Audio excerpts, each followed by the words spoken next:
আসসালামু আলাইকুম রহমতুল্লাহি ওবরাকাতুহু। বিসমিল্লাহির রহমানির রহিম। সুপ্রিয় ইমানদার মুসলমান ভাই বোনেরা, সারা পৃথিবীর হিন্দু বৌদ্ধ খ্রিস্টান, আপনাদের সবার মঙ্গলের জন্য আল্লাহ পাকের পক্ষ থেকে, পবিত্র কোরআন শরীফের পক্ষ থেকে, হাদিস ও সুন্নাহ মোতাবেক আপনাদের কাছে আমি ছোট্ট একটি তদবির, ছোট্ট একটা আমল আপনাদের কাছে উপস্থাপন করব। আমার আমলটা হলো প্রমহ রোগের। অনেক লোক প্রমহ রোগ হয়, প্রমহ রোগের কারণে অনেকের মৃত্যুবরণ করে। প্রমহ রোগ বেশিরভাগ হয়ে থাকে যদি কোনো খবিশ জিন বা পরী যদি তাকে পুরুষকে যদি পরী আসর করে, স্বপ্নদোষ হয় বা বিভিন্ন ধরনের আলামত দেখা যাচ্ছে, বা শরীর দিল দিল নির্জন হয়ে যায়, কাইল হয়ে যায়, শরীর থেকে এনার্জি নির্গত হয়ে যায়। আপনারা সবাই তো বুঝেন প্রমহ রোগটা কী। তো ওই বিধানে আমি আপনাদেরকে ছোট্ট একটা আমল দিয়ে দেব। আমলটা যদি আপনারা করেন, ইনশাআল্লাহ তাআলা আজিজ, আল্লাহ রহমত, আপনারা এই রোগ থেকে নিস্তার পাবেন। অনেক সময় ডাক্তারের কাছে গেলে ডাক্তার বলে যে বিয়ে করে ফেলেন, বিয়ে করলে আর প্রমহ রোগ থাকবে না। আসলে অনেকের আবার থেকে যায়, অনেকে আবার মৃত্যুবরণ করেন।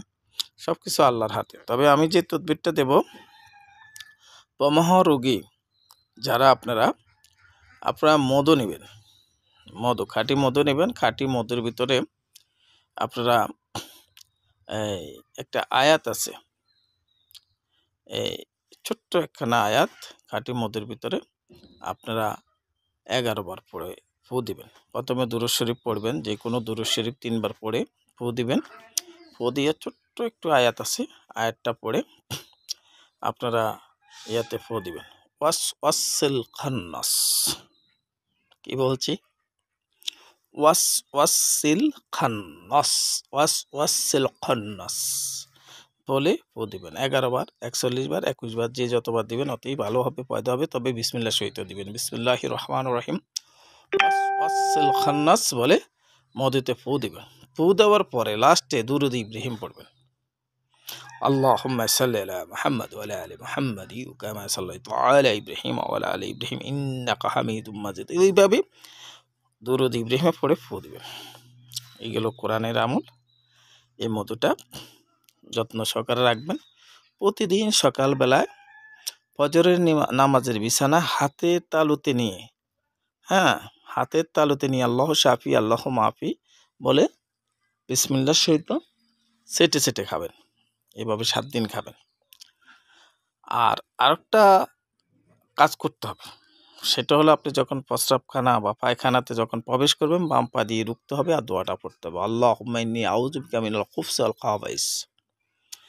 এই দোয়াটা পড়ে 100% পড়ে বাম পা দিয়ে ঢুকতে হবে, ডাইন পা দিয়ে বের হতে হবে। বাম পা দিয়ে ঢুকতে হবেই আর দোয়াটা পড়তে হবেই, আল্লাহুম্মা ইন্নী আউযু বিকা মিনাল খুবসি ওয়াল খাবাইস।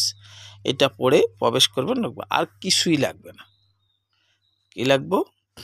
রাত্রে শুইবার সময় বুকের উপরে আঙ্গুল দিয়ে, আপনার বুকের যে জমিন, যে শরীর, এটার উপরে আঙ্গুল দিয়ে সুন্দর করে ওমর লেখা রাখবেন। রসা ওমর বাংলা লিখে রাখবেন। অনেকে তো আরবি জানেন না। ওমর, রসা ওমর, সামনে দিয়ে র দিয়া বিশেষ্য দিয়ে একটা বিশেষ্য লিখে রাখবেন। ওমর রাদিয়াল্লাহু তাআলা লিখে রাখবেন। 100% প্রমহ রোগ থেকে নিস্তার পেয়ে যাবেন, তাতে সন্দেহ নাই। তবে মধুদাস সেটে খাবেন ইনশাআল্লাহ তাআলা আজিজ। আজকে আপনাদেরকে যেই আমলটা বলে দিয়েছি, যে তদবিরটা বলে দিয়েছি, ইনশাআল্লাহ আমলটা করতে থাকেন, আপনারা ইনশাআল্লাহ কার্যকরী হবে, উপকার পাবেন। আসসালামু আলাইকুম রহমতুল্লাহি ওয়া বারাকাতুহু।